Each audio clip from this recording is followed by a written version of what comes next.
but now they tell me I switched up. Take this backwood to the face, then grab my cup. Shawty say she coming through, she on her way to fuck. It's a lot of lust, not a lot of love. Ayy, I stack it up, can't get enough. Seeing shorty with you, she look at me and she blush. I'm a jiggy nigga, I don't take her out to lunch. It's a lot of lust, not a lot of love. Hey guys, it's SomberShaw001 back at it again with the video games, and back with another different video. Much like the Overwatch video, I wanted to try something different, and I wanted to mention this game that was very near and dear to my heart for a while. I haven't played it in a long time, but it's very fun for me anyway, and you know, especially for me, because I do like fighting games, and I do love DC characters.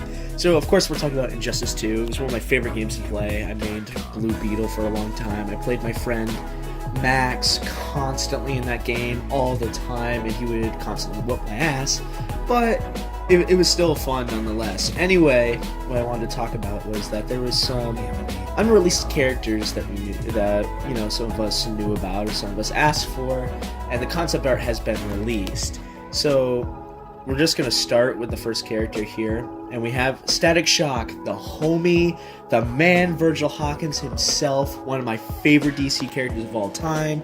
If you ever watched the show Static Shock, oh my god, man. It's so good. I love Static Shock. He's one of my favorite comic book characters of all time. I'm not saying that because he's black and I'm black. I'm being serious. He's awesome. He's just an all-around cool character. He's the man, alright? He is the man.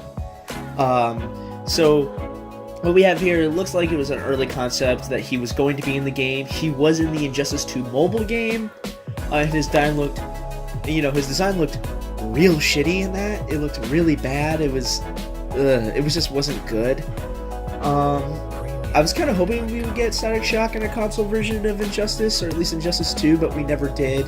If there's an Injustice 3, which I'm betting my money on, that there definitely will be, he's definitely going to be a slot. He's going to be the character that I play all the time. The Static Shock is so cool. I love that. So this was made by a different artist. Unfortunately, I couldn't find the name of the artist for the Static Shock concept art. It didn't say. It just said unused on it. But for the next set of characters that we all have here, these are all made by John Murray, who you know, was a concept artist for NetherRealm, and he released all these pictures, and it was really cool. So next, we have a character I really wanted for a long time, and that is Constantine, the Hellraiser himself. He's great. I love him. He's so cool.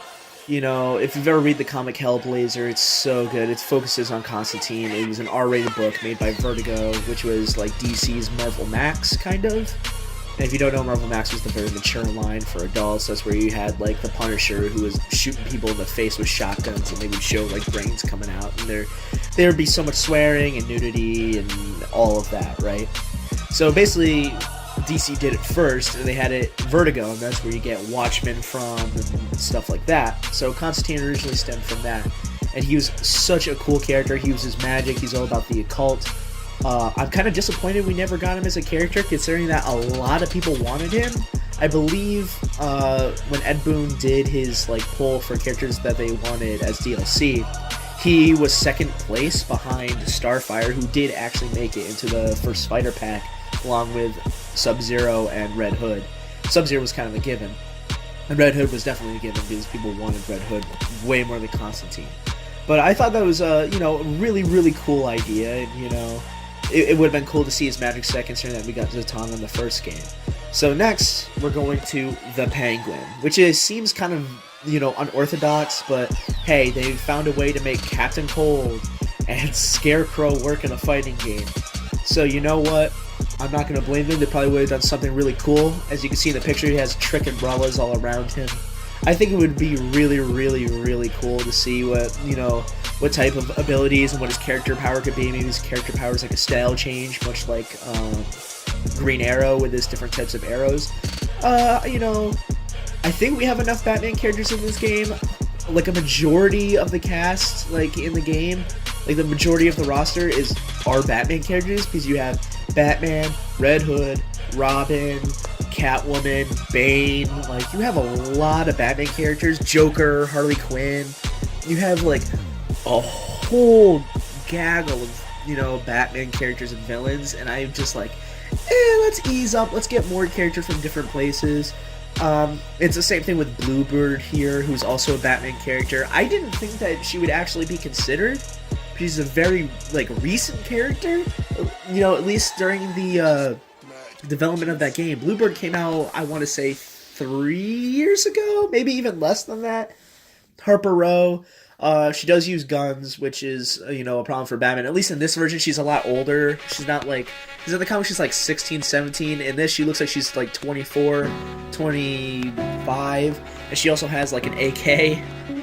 She doesn't have that. She does have a shock rifle. She's more of like the tech gadget character. She's not good at fighting, really. She's good at hacking and, you know, making tech for Batman. It's a surprising development. I don't know how they would have made her work, considering that she was a very recent character. But, you know, I'm interested. It has piqued my interest. Next, this one's real weird. So apparently they had a concept for Crypto the Superdog. Crypto the Superdog is like a dumb character. He really is. It's a Kryptonian dog that Superman had, and it's really dumb. There was a cartoon show about him where he could speak, and it's you know, it's a product of the 50s. The 50s were a hokey time for comic books. You had the Comics Code Authority and all of that. I don't know how they would have made Crypto work. You know, you don't really see a lot of fighting games where they're like animals used as, you know, as characters. I don't know how his hitbox would have worked or his attacks. Could he fly? Could he use supervision? Could he use heat vision like Superman can? You know, I would like to see what could become of this. I would think it's really a character that everyone would want or like demand, because it is very odd. I mean, they did the Atom, so I think they could figure out how hitboxes work, where you can like shrink with the Atom. So I guess we'll see. Now it gets a little weirder here, because we get Detective Chimp. I don't know anything about Detective Chimp, and the fact that all I know is he has something to do with magic. He knows Constantine, and he knows the next character on the list I'm gonna mention. But he looks kind of cool, I guess. It's definitely more of a modern take on him. It almost reminds me of Beyond Good and Evil 2 with Nox there. I don't know how I feel about this. I don't know the character well enough. Also, I'm pretty sure he died in the Injustice universe, so I don't know how he would be a character. But, you know, I guess.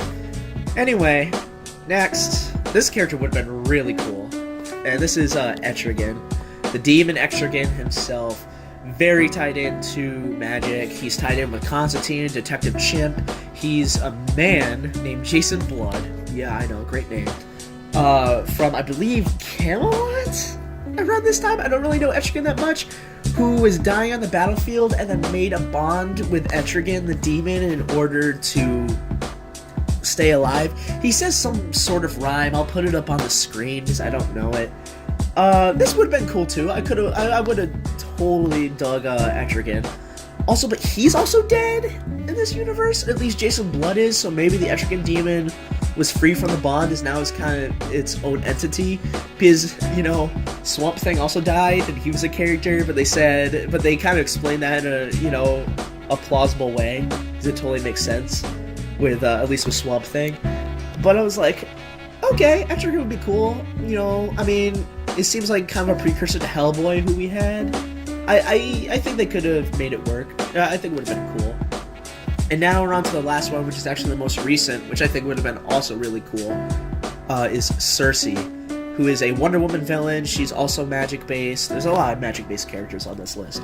But, that also would have been cool. I think I'd rather have her than Enchantress. Enchantress was a little weird, but, you know, the Suicide Squad movie was big at the time. Especially when they revealed, like, Harley and Deadshot were in the game. That's when, like, Suicide Squad came out. So it was very, it was a very big deal. I guess you could, you know, make an argument for Cersei. I think she would have been a lot cooler. You know, Cersei's very cool. She can control people, manipulate people. She has this wide range of magic abilities. I think it would, you know, it would be pretty interesting to see. I feel like she wouldn't be that much different than Enchantress, but what are you gonna do, right? So anyway, that's gonna do it for this video. Make sure to like, comment, subscribe, and apagando las luces. Friends do, 6 and West Roof, I can see it all. Hold on to my hand, that's my little dude. Look at Kenzo, swagging like it's Paul. One for the occasion, and get your good suit. Fuck your reservation, bitch, I brought them all. Look at where you came from, Californication.